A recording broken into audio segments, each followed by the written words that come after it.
2절에서 11장 2절에서 6절 그리고 11절 말씀 2절에서 6절 그리고 11절 말씀 다 함께 합독하시겠습니다.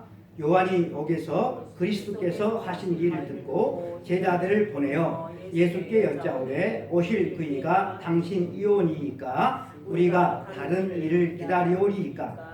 예수께서 대답하여 이르시되 너희가 가서 듣고 보는 것을 요한에게 알리되 맹인이 보며 못 걷는 사람이 걸으며 나병 환자가 깨끗함을 받으며 못 듣는 자가 들으며 죽은 자가 살아나며 가난한 자에게 복음이 전파된다 하라. 누구든지 나로 말미암아 실족하지 아니하는 자는 복이 있도다 하시니라. 11절입니다. 내가 진실로 너희에게 말하노니 여자가 낳은 자 중에 세례 요한보다 큰 이가 일어남이 없도다. 그러나 천국에서는 극히 작은 자라도 그보다 크니라. 아멘.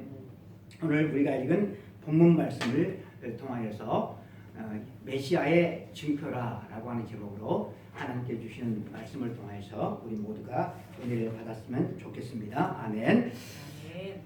지난 3개월여 동안 주기도문을 가지고 우리가 이제 은혜를 받고 주기도문 강해 설교를 마치고 지금 이 12월 달을 종교력으로는 대림절, 대강절이라고 말을 합니다. 예수님의 오심을 기다리는 그러한 절기다라고 하는 것이죠. 그래서 대림절에 맞는 말씀을 준비를 했습니다. 예수님께서 공생에 3년 약간 넘게 하나님의 나라의 말씀을 이렇게 전하셨는데요. 예수님의 이 공생의 기간 동안에 많은 인물들이 성경에 보면 등장을 하는데 그 많은 인물들 가운데 예수님과 아주 가장 아주 특수한 관계가 있는 인물을 꼽으라고 한다면 저는 세례 요한을 꼽을 수가 있을 것 같습니다. 약간의 표현식은 좀 이렇게 다르지만 사복음서에 모두가 다 공통적으로 예수님께서 이 세례 요한에게 세례를 받으셨다고 그렇게 증언하고 있습니다. 또 세례 요한의 제자들과 예수님의 제자들이 서로 경쟁 관계에 있었다고 하는 사실도 성경은 우리들에게 알려주고 있어요. 그리고 사도행전 18장과 19장에 보면 에베소 교회에 상당한 영향력이 있었던 인물이 아볼로인데 이 아볼로는 예수님의 세례는 알지를 못하고 누구의 세례만 알고 있었는가 하면 세례 요한의 세례만 알고 있었어요. 그러니까 이 초대교회에 세례 요한의 영향력이 얼마나 컸음을 우리가 볼 수가 있는 대목이 아닐까 싶습니다. 오늘 설교 본문인 이 마태복음 11장 이 상반절 부분에 이 나와 있는 이 부분을 통해서도 예수님과 세례 요한의 특수한 관계에 대한 그 한 단면을 우리가 엿볼 수가 있는 것 같습니다.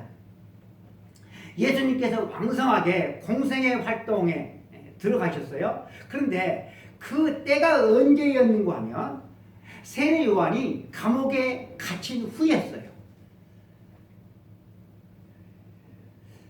세례 요한이 감옥에 갇혔어요. 이제는 더 이상 활동을 할 수가 없어요. 예수님을 만날 수도 없어요. 그래서 감옥에 갇힌 이 요한이가 자기 제자들이 왔을 때 예수님께 보내요.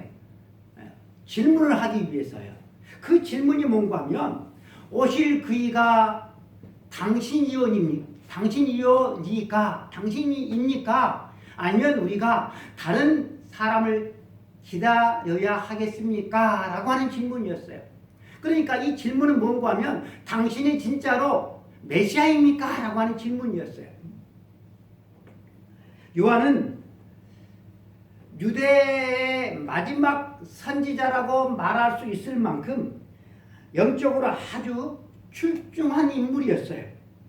그는 유대 광야에서 마치 노숙자처럼 그렇게 살면서 자기들에게 오는 수많은 사람들에게 하나님의 말씀을 전파했고 회개에 합당한 열매를 맺으라고 그렇게 외쳤어요. 그리고 자기에게 오는 수많은 사람들, 각계각층의 사람들에게 회개의 세례를 전파했다고 복음서는 우리들에게 그 사실을 증거하고 있습니다.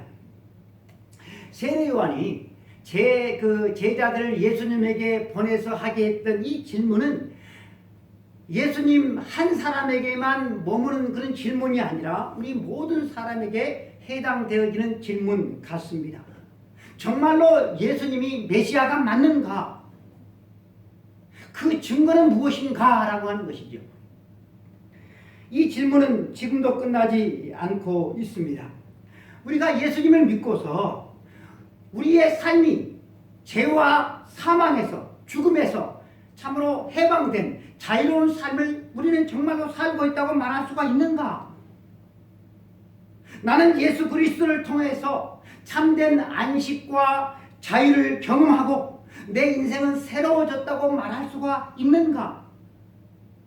우리가 스스로 이런 질문을 우리가 자기 자신에게 던질 때 우리의 신앙은 깨어나고 참된 신앙으로 우리가 발돋움할 수가 있다라고 하는 것입니다. 교회는 온갖 허물을 가진 우리 인간들의 모임이기 때문에 이런 인간이 하는 삶, 말과 행동 속에서 온갖 허물들도 있을 수 있고 많은 그런 크고 작은 실수들이 있을 수가 있습니다. 그래서 죄와 이런 허물들만 보면 차라리 예수님 믿지 않고 다른 길을 찾는 것이 훨씬 더 나을 것 같은 그런 모양새로 신앙생활을 하는 이들이 참 많은 것 같습니다. 차라리 저러려면 믿지나 말지. 여러분들 눈에도 그런 사람들이 아마 많이 비칠 거예요. 저러려면 뭐하러 교회를 다니나? 차라리 다니지 말지. 여러분들의 눈에도 그런 사람들이 많이 보이겠지만 제 눈에도 그런 사람들이 참 많습니다. 믿는 것도 아니고 그렇다고 안 믿는 것도 아니고 어중에 떠중이 나더러 주여 주여 하는 사람마다 다 천국에 들어갈 것이 아니요 이 모든 말씀을 다 알고 있으면서도 꼭 그렇게 신앙생활을 하고 있는 사람들이 많다라고 하는 것이죠. 죄에 빠진 인간이기에 어쩔 수가 없겠지만 우리가 그렇게 신앙생활을 해나가는 그런 과정 가운데서도 다만 예수 그리스도만이 죄와 사망에서 우리를 건져주실 뿐만 아니라 오직 예수 그리스도가 길이요 진리요 생명이시고 예수 그리스도를 믿게 되어지면 영원히 멸망하지 아니하고 영원한 하나님의 나라에 들어간다고 하는 이 진리에서는 우리가 흔들리지 말아야 한다는 것은 이것은 불변이죠. 불변. 우리의 신앙이 이런저런 일도 인해서 약하여서 우리가 넘어지고 자빠지고 죄를 지을 수 있지만 이 예수님께서 우리들에게 주신 이 진리에서는 우리가 벗어나지 말아야 한다라고 하는 것입니다. 우리에게 그런 믿음이 없다고 한다면 우리가 더 이상 예수 그리스도를 믿을 필요는 없는 것이죠.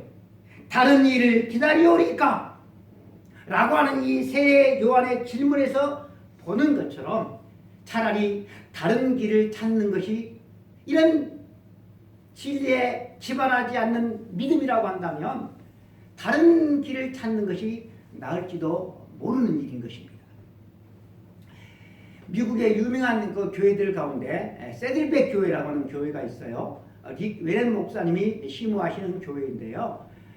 책자를 통하여서 이 교회의 영향력이 크기 때문에 그래서 이 한국에서 이 교회를 배우기 위해서 탐방하러 일부러 탐방하러 가는 그런 그 여행 상품도 있어요. 우리나라에. 그분의 책자에 보니까 이 니게덴 목사님이 참으로 이렇게 바르게 참 교회를 목회를 참 잘해요. 그래서 성도들이 자기가 목회를 잘하고 있기 때문에 또 큰 교회가 되었기 때문에 성도들의 신앙이 아주 높은 줄을 알고 설문조사 기간에 의뢰했어요. 우리 교회 성도들의 신앙의 수준이 어느 정도 되는가 그걸 조사를 했단 말이에요. 그런데 깜짝 놀랄 결과가 나왔어요. 그게 뭔가 하면 신앙의 연수, 예수님을 믿은 그 신앙의 연수, 횟수하고 교회에 열심히 봉사하는 그것이 신앙의 성숙과는 별로 상관이 없다라고 하는 놀라운 결과가 나왔어요. 우리는 신앙의 그 횟수, 또 교회에 열심히 봉사하면 신앙이 좋은 줄로 알고 있잖아요. 근데 그것과는 비례하지 않는다. 신앙이 성숙하기 위해서는 뭐가 필요하냐? 그래서 신앙이 성숙한 사람들을 이렇게 조사를 해보니까 그 사람들은 매일매일 하나님의 말씀 앞에서 자기 자신을 세워나가는 그런 일들을 하고 있었어요. 아멘. 우리가 쉽게 말하는 경건의 시간, 큐티를 그들은 매일매일 하고 있었다라고 하는 거예요.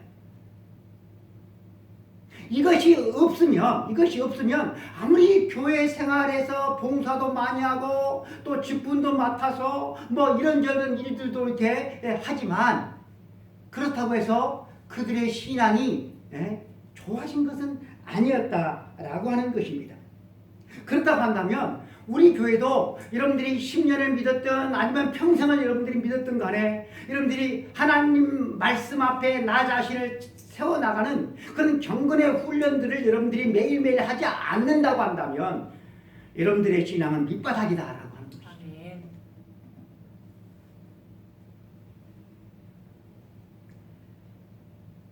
우리의 신앙이 차라리 다른 일을 기다리오리니까 다른 일을 찾는 것이 나을 것 같은, 하는 것도 아니고 안 하는 것도 아닌 그런 신앙 생활을 우리가 하고 있다고 한다면 이제는 더 늦기 전에 우리가 그런 미지근한 상태에서 우리가 깨어나야 되지 않을까 싶습니다.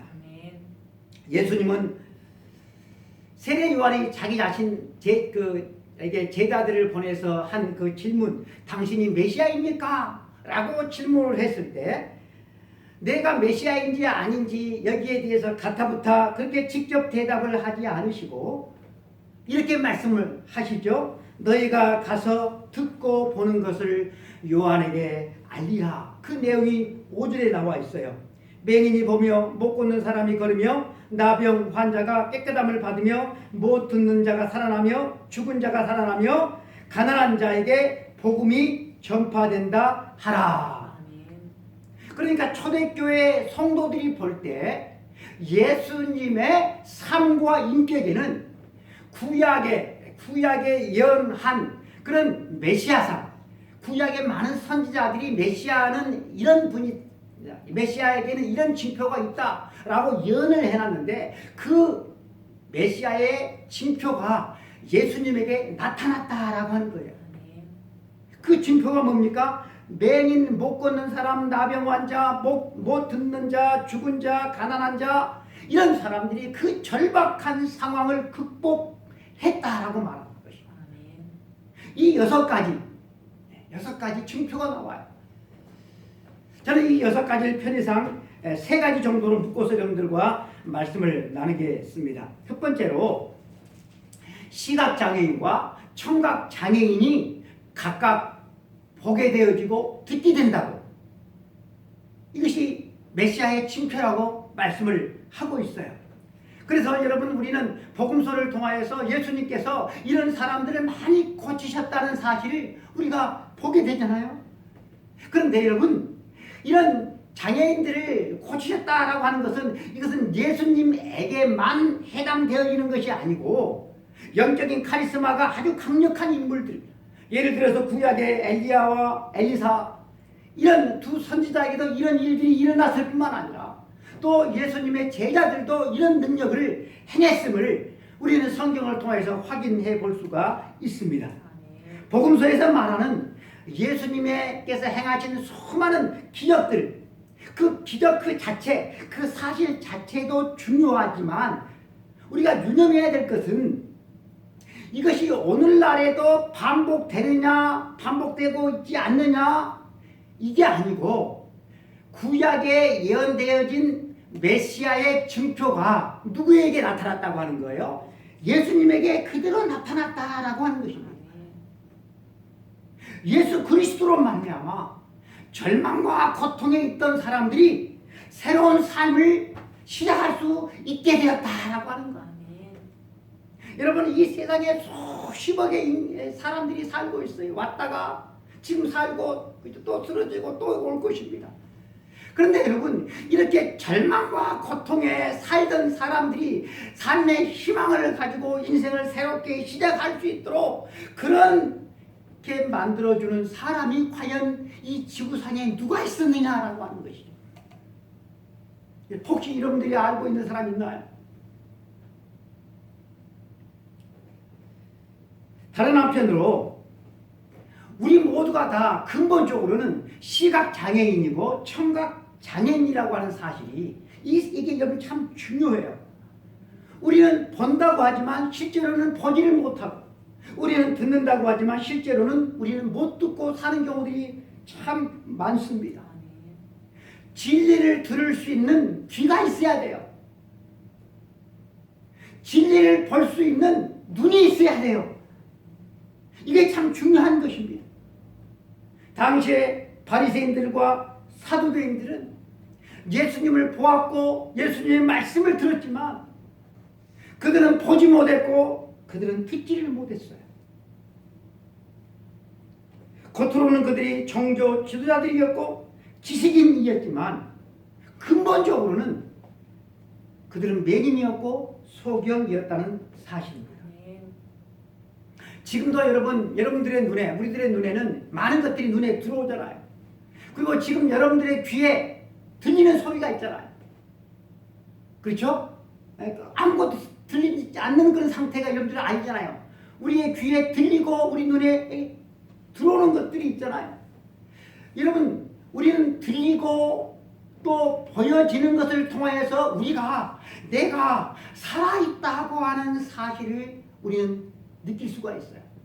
여러분들이 지금 살아있지만 여러분들이 지금부터 들리지 않고 여러분들이 보지 못한다고 생각 한번 해보세요.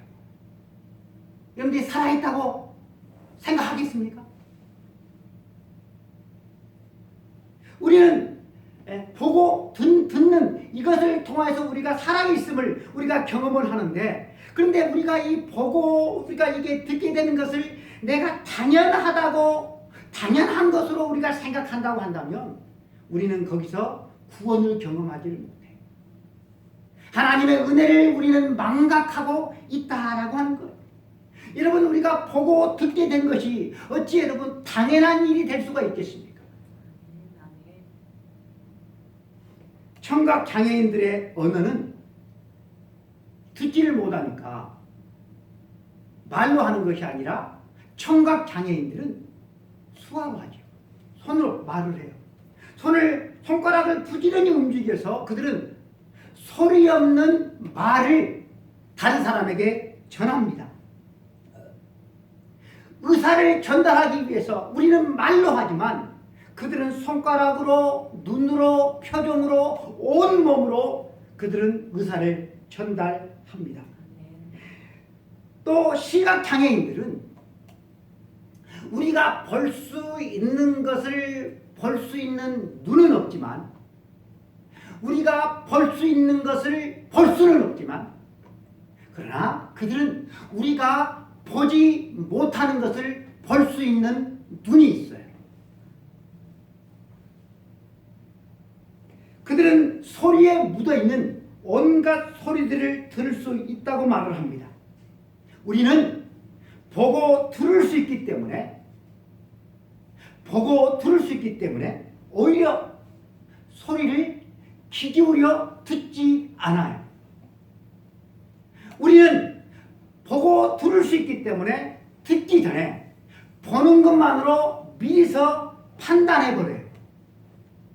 들리는 소리를 듣는 게 아니라 내가 듣고자 하는 소리만 우리는 들어요. 그리고 들리는 그 소리를 우리는 왜곡해버리고 대수롭지 않게 우리는 취급해 버리면서 살아갑니다. 들려지는 소리를 그대로 들어야 되는데 우리는 그 소리를 왜곡해버리고 내가 듣고 싶어하는 소리만 듣는다라고 하는 거예요. 그래서 우리는 볼 수 있고 우리는 들을 수 있지만 우리가 그러하기 때문에 우리의 귀는 멀어져 가고 우리의 눈은 멀어져 간다라고 하는 거예요. 그래서 다른 사람과 말이 안 통해. 그래서 다른 사람들과 불편해. 여러분들은 잘 듣는 사람입니까? 여러분들은 다른 사람들과 말이 잘 통하는 사람입니까?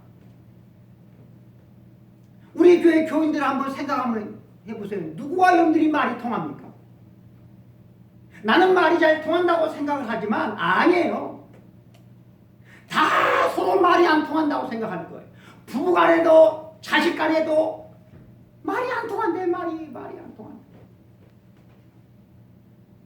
우리는 말할 수 있어요. 우리는 들을 수도 있어요.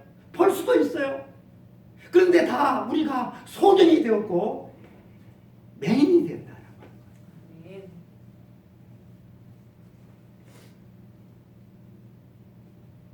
요한복음 9장에 보지 못하는 맹인은 예수님의 말씀을 듣고 바른 반응을 해요. 그런데 본다고 하는 이 바리새인들은 예수님의 말씀을 듣는데 듣는 게 아니야. 그리고 예수님을 죽이려고 합니다. 무엇이 그들의 눈을 멀게 했고 귀를 멀게 했을까요? 자신은 잘 알고 있고 잘 듣고 있고 잘 보고 있다고 생각했기 때문에 그래요. 이런 사람들이 맹인이고 이런 사람들이 지도자가 되면 그들이 바로 절도와 강도가 되어지는 거예요. 주님이 메시아로서의 징표가 뭔가 하면 못 듣는 사람, 못 보는 사람, 그들을 듣게 하고 보게 한다고 그랬어요. 나는 본다, 나는 듣는다 라고 생각하는 사람은 이게 맹인이라고 그랬어요. 소견이라고 그랬어요. 여러분들은 어떻습니까? 두 번째로 못 걷는 사람이 걷고 나병 환자가 깨끗함을 받는다고 그랬습니다. 여러분 걷지 못하는 사람이 걷게 되었어요. 그러나 여러분 여기에만 우리가 마음을 두고서는 안 돼요. 걷는 행위를 우리가 한번 생각 한번 해보시길 바랍니다. 우리가 태어났어요. 태어나자마자 짐승은 조금 있으면 바로 걷지만 인간은 그렇지를 못하죠. 그렇죠? 온전히 인간이 걸을까지는 1년이라고 하는 시간이 걸려요. 아장아장 네 발로 처음부터 네 발로 걷는 것도 아니에요. 그래서 아장아장 이렇게 걷다가 걸음을 배우면서 우리는 수없는 실패를 경험하면서 우리는 이렇게 걸을 수가 있게 되었습니다. 최고로 발전한 두발 로봇을 저는 본 적이 있어요. 두발 로봇.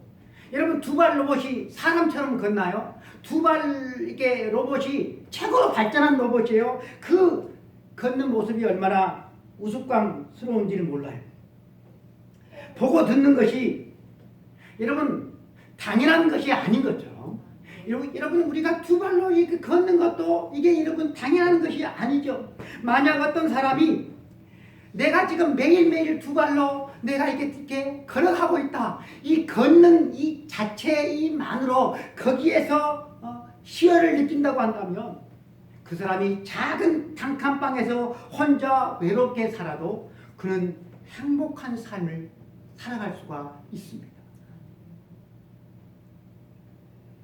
뇌수술을 받아서 걷지 못하던 사람이 몸이 좀 회복되어서 지팡이를 짚거나 아니면 다른 사람의 부축을 받아서 조금씩 한 발 그렇게 발을 띄면서 아 내가 못 걸을 줄 알았더니 이제는 걸을 수 있겠구나 하는 그런 생각이 마음에 들었을 때 얼마나 큰 희열을 느끼는지 몰라요. 여러분, 걷는다라고 하는 것이 이게 여러분 얼마나 큰 위대한 기적인지를 몰라요. 못 걷던 사람이 걷게 되었어요. 그런데 여러분, 그 희열과 그 기쁨이 여러분 얼마나 오래 가겠습니까? 그래서 사람이 못 걷다가 걷게 되어진 것, 그것도 놀라운 기적이지만 그렇다고 해서 모든 것이 해결되어지는 것이 아니에요. 그것은 하나의 기적, 하나의 징표에 불과해요. 그렇다고 한다면 뭐가 필요한 것이겠어요? 그 사람이 누구를 만나야 돼요? 예수님을 만나야 돼요. 그 사람이 누구를 만나야 돼요? 하나님을 만나야 돼요. 세 번째로 죽은 자가 살아나고 가난한 자에게 복음이 전파된다고 했습니다. 예수님께서는 죽은 자를 살리셨어요. 그런데 여러분, 죽은 자를 살리신 것만이 아니라 가만히 생각을 해보면 죽은 자와 마찬가지의 삶을 살던 사람이 충만한 생명력을 가진 사람으로 사람이 변화되어지는 것이, 여러분, 이것이 더 중요해요. 살아있지만 좀비처럼 살아가는 사람들이 여러분 얼마나 많이 있는지 몰라요. 왜 가난한 자에게 복음이 전파되는 것이 메시아의 징표가 되겠습니까? 옛날이나 지금이나 우리를 참 눈물 짓게 하고 우리를 힘들게 하는 것 가운데 하나가 바로 이 가난이라고 하는 것입니다. 가난한 사람들 주변에는요, 사람이 잘 모이지를 않아요. 거기 좀 드시고. 가난한 사람을 좋아하는 사람은 한 사람도 없어요. 부모 형제도 다 싫어해요. 가난한 사람이 내 주변에 오면 민폐를 끼칠 것 같아서 슬금슬금 멀어지는 거예요. 그래서 가난한 사람 주변에는 부자들이 없어요. 다 가난한 사람들만 바글바글하지. 스스로도 가난하면 부자들 곁에 가는 것을 꺼려해요.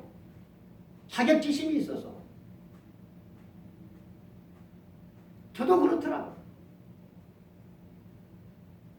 어느 정도 규모가 있는 그런 목사님들과 어울리려고 해도 어울릴 수가 없어. 왜냐하면 씀씀이가 다르기 때문에.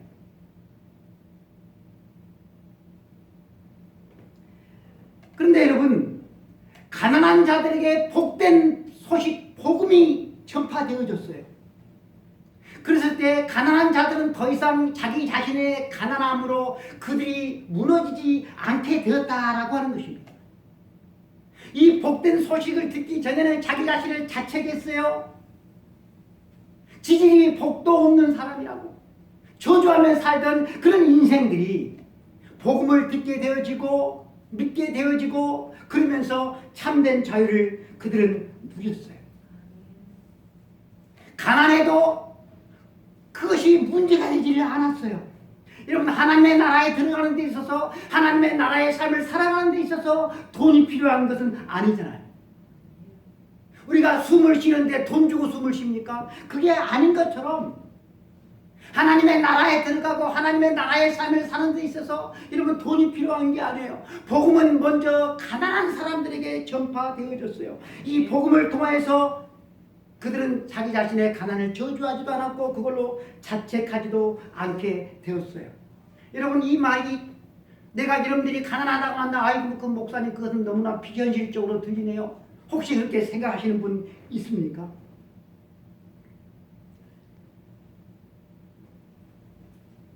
가난한 사람, 심령이 가난한 사람들에게 복이 있다고 말씀하셨어요. 부자들은 천국 가기가 힘들다고 그랬어요. 그런데도 많은 사람들은 이 땅에서 부자로 살기를 원해요. 천국 가기 싫다고 하는 말과 어쩌면 같을 수도 있어요.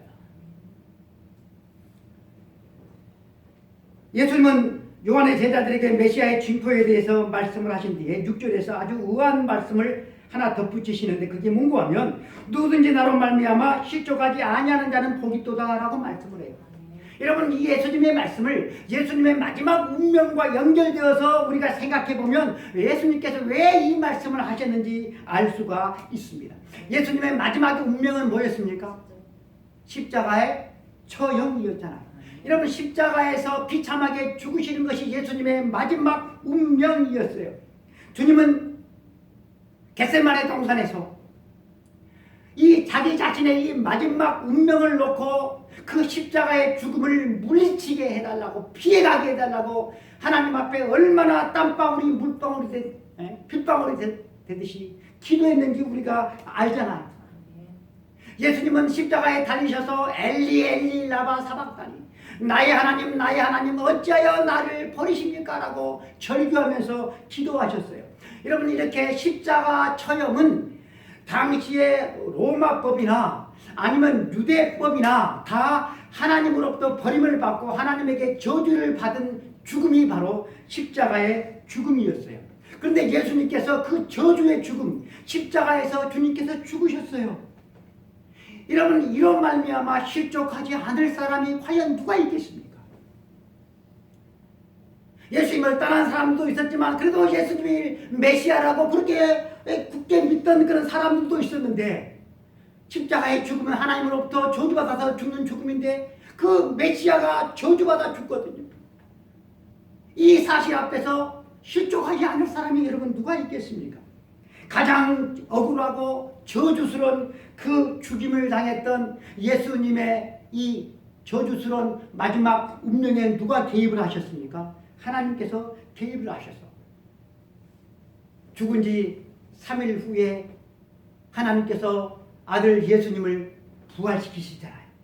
그래서 두려워 떨던 제자들에게 살아있는 예수로 그들에게 나타나시게 하시잖아요.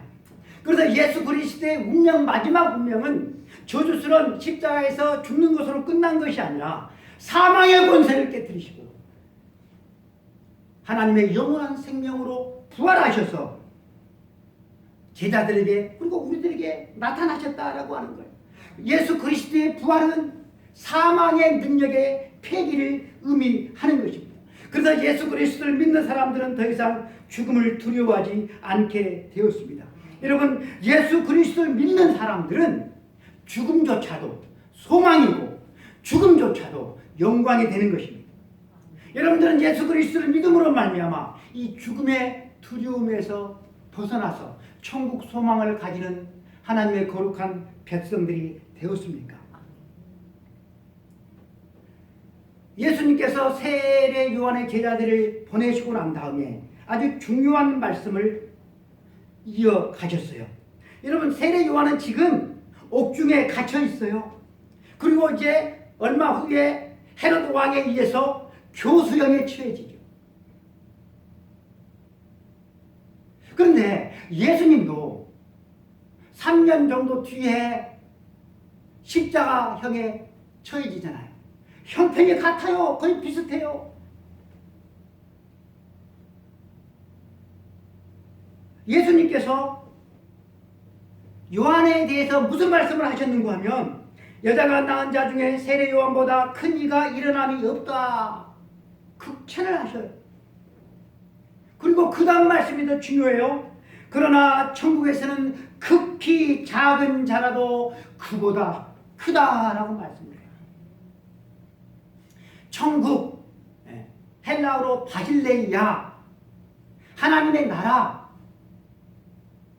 하나님의 나라는 하나님이 임재한, 하나님이 통치하는 그 나라를 의미합니다. 그러니까 하나님의 통치 안으로 들어가게 되어지면 누구나가 다 세례 요한보다 큰 자다라고 우리 주님께서 말씀하신 거예요. 이런 우리가 사는 이 세상은 누가 더 높은지, 누가 더 출세하고 성공하고 누구의 권력이 더 큰지 이것이 아주 중요하지만, 그러나 하나님의 나라에서는 그런 서열이 다 파괴되어져 버린다라고 하는 거예요. 여러분, 하나님이 통치하는 나라는 시각장애인이 보고 못 듣는 자가 듣고 못 걷는 자가 걷게 되어지고 가난한 자에게 복음이 전파되어지는 그런 나라입니다. 하나님의 나라는 멸시받고 소외받고 거절당하던 사람들이 주인공이 되어지는 나라가 바로 하나님의 나라입니다. 여러분, 우리들이 갈망하는 나라는 어떤 나라입니까? 여러분들이 지금 이 땅에서 만들어 가고자 하는, 여러분들이 누리기를 원하는 그런 나라는 어떤 나라입니까? 사랑하는 성도 여러분들이 이 땅에서 여러분들은 무엇을 이루기를 원해서, 무엇을 누리기를 원해서, 무엇을 갖기를 원해서 그렇게 땀 흘리면서 열심히 살아가고 있습니까? 여러분들이 그렇게 누리기를 원하고 추구하는 그것이 여러분들 손에 여러분들이 갖게 됐다고 한다면 여러분들이 행복할 것 같습니까? 후회가 없을 것 같습니까? 죽을 때 편히 죽을 것 같습니까? 여러분, 우리 인생에서 중요한 일들은 그렇게 많지 않아요. 우리 인생에서 중요한 일에 대해서 우리 주님이 말씀하셨어요. 너희는 먼저 그의 나라와 그의 의를 구하라고. 그럴 때 그 사람이 바로 세례 요한보다 큰 자가 될 수가 있는 것입니다. 오늘도 5분 넘어가겠습니다. 요즘에 극장가에서는 서울의 봄이라고 하는 영화가 아주 대박을 터뜨리고 있대요. 근무 집사님 혹시 보셨나요? 저도 못 봤어요. 볼 마음도 없고. 유튜브에 짤이 나와 있어요. 짤이 나와 있어요. 그래서 저는 짤을 보았어요. 여러분, 이 서울의 봄이라고 하는 영화는 12.12 사태를 주도한 전두환이 주축이 된 군사 쿠데타 영화를 그때 역사를 타는 영화입니다. 저는 이 유튜브로 짤을 보았고 또 하나 본 것이 있는데, 성공한 쿠데타에 가담한 사람들이 아니라 성공한 쿠데타의 반대편에 서 있는 사람들은 도대체 어떻게 되었을까? 그리고 성공한 쿠데타에 이 가담한 사람들은 또한 그들은 어떻게 되었을까? 이것을 조사한 뉴스타파의 영상도 보았어요. 혹시 여러분들 보신 적 있습니까? 성공한 쿠데타에 동조했던, 가담했던 사람들 두 사람, 전두환, 노태우는 대통령이 되었고요. 대부분 장관, 국회의원, 장군 진급, 국영기관의 사장, 부경환을 다 누렸어요. 반면에 군사 쿠데타, 이 반란이죠, 반란. 이 반란을 막으려 했던 사람들은 장군에서 이등병으로 강등되어서 강제 전역을 당하고 국가 반란죄로 구속이 되어지고 그 당사자와 그의 자녀가 의문사를 당하기도 했고 고문을 당한 후에 안매장을 당하기도 했고, 이런 일들이 말없이 수많이 이렇게 일어났다고 하는 사실을 알게 되었습니다. 반란죄로 사형을 시켜야 될 이들은 부귀영화를 누렸고, 유공훈장을 줘야 될 이들은 자천을 당하고 억울한 죽음을 당하고 가정이 파탄나고 강등되었다는 사실을 알게 되었습니다. 살아남은 사람들도 한을 품고 살다 보니까 제 명대로 다들 살지 못하고 일찍 죽었더라고요. 이 군사 쿠데타의 성공을 위해서 군사 독재에 항거하는 광주 시민을 무차별 짓밟았던 사건이 바로 5.18이잖아요. 누군가 민주주의는 피를 먹고 자란다는 말을 했습니다. 정말로 그런 것 같습니다. 자유는 그냥 얻어지는 게 결코 아니죠. 여러분, 권력의 속성이 있어요. 그리고 죄인의 속성이 있어요. 죄인은 권력을 탐해요. 권력을 얻기 위해서라고 한다면 무슨 짓이든지 할 수가 있어요. 그리고 그렇게 해서 한번 얻은 권력은 자발적으로 절대로 내어놓지를 않아요. 우리는 세계 역사의 지금 독재 국가들에서 그것을 볼 수가 있어요. 의식 있는 국민들이 피를 흘린 대가로 여러분 대한민국은 자유를 누리고 있고 경제 대국이 되어 있습니다. 여러분 우리는 이 사실을 망각하면 안 돼요. 그리고 여러분 우리가 어떻게 얻은 구원인데 이 구원의 은혜를 망각할 수가 있겠습니까? 구원 얻은 자답게 살아야 되는 것이죠. 쿠데타에 가담해서 대통령이 되고 장관이 되고 장군이 되고 국회의원이 되고 기업의 사장이 되어서 이 땅에서 부귀영화를 다 누리다가 편히 죽으면 잘 된 겁니까? 복 있게 살다가 간 것입니까? 반면에 쿠데타를 막다가 억울하게 죽임을 당하고 가정이 깨어지고 의문사를 당하고 피눈물을 흘리면서 파탄난 인생을 살다가 죽은 인생은 실패한 인생이 되는 것입니까?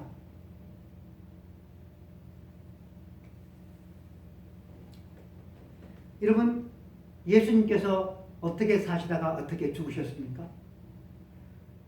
세례 요한이 어떻게 살다가 어떻게 죽었습니까? 많은 믿음의 선진들이 어떻게 살다가 어떻게 죽었습니까? 디모데후서 4장 7절 나는 선한 싸움을 싸우고 나의 달려갈 길을 마치고 믿음을 지켰으니 이제부로는 나를 위하여 의의 면류관이 예비되었으므로 주 곧 의로우신 재판장이 그날에 내게 주실 것이며 내게만 아니라 주의 나타나심을 사모하는 모든 자에게도니라. 대만은 이 세상을 사랑하여 나를 버리고 데살로니가로 갔고 그레스게는 갈라디아로 디도는 달마디아로 갔고 누가만 나와 함께 있느니라. 사도 바울 곁에는 떠난 사람들이 있었고 끝까지 남아있는 사람들이 있었어요. 우리 교회도 가만히 보니까 떠난 교인들이 있고 이렇게 남아있는 교인이 있어요. 여러분들이 남아있다고 한다면 어떤 모양으로 남아서 여러분 교회를 섬겨야 하겠습니까? 그렇지 않으면 하는 것도 아니고 안 하는 것도 아니고 차라리 다른 길을 찾는 것이 나을 것 같은 그런 어중이 떠중이로 그렇게 살지 않기를 원합니다. 세상에서가 아니라 천국에서 세례 요한보다 큰 자로 그렇게 주님 앞에 나타나시기를 소망하면서 이 땅에서 믿음 생활을 할 수 있기를 바랍니다. 아멘. 주 예수 오시옵소서. 기도하겠습니다. 하나님 아버지 감사합니다. 오늘도 거룩한 주일날 세상에서 방황하지 아니하고 하나님 앞에 나와서 이렇게 예배를 드릴 수가 있음을 인하여 감사합니다. 우리가 거할 곳은 이 땅 무덤이 아니라 영원한 하나님의 나라 우리 주님 계시는 그곳 그곳에서 영원히 살게 되어질 것을 믿습니다. 이 세상을 살 때 우리 주님 고아처럼 우리를 버려두지 아니하시고 세상 끝날까지 함께 하신다고 했습니다. 이 세상의 모든 사람들은 수고하고 무거운 짐을 진 자들을 다 멀리하고 피하지만 우리 주님은 내게 오라고 말씀하십니다. 쓸데없이 세상으로 나가지 아니하고 수고하고 무거운 짐을 진 자로서 늘 아버지 앞에 나와서 아버지의 이름을 부르며 아버지 안에서 충만한 생명의 은혜를 맛보고 이 땅에서 부족함이 없는 행복한 삶을 살아갈 수 있도록 도와주시고 우리 주님께서 이루시기를 원하시는 그 하나님의 나라 하늘에서 이루어진 것처럼 땅에서도 이루어지기를 원하여서 소망을 품고 여기에 헌신하며 살아갈 수 있는 하나님의 거룩한 백성들 되어줄 수 있도록 복 내려 주옵소서. 우리 주 예수 그리스도 이름으로 축복하며 기도드리옵나이다. 아멘. 지금은 우리 주 예수 그리스도의 은혜와 하나님 크신 아버지의 사랑과 성령님의 감동감화 역사 충만 내주하시니 하나님의 거룩한 이름과 그 나라와 영광을 위해서 이 땅에서 하나님의 거룩한 백성으로서 죄와 싸우며 이기는 삶을 살아가기를 원하는 우리 모든 성도들 머리머리 위에, 가정 위에, 직장 위에, 저 신음하며 살아가는 북한 동포들 위에 이제부터 영원까지 함께 있을지어다. 아멘.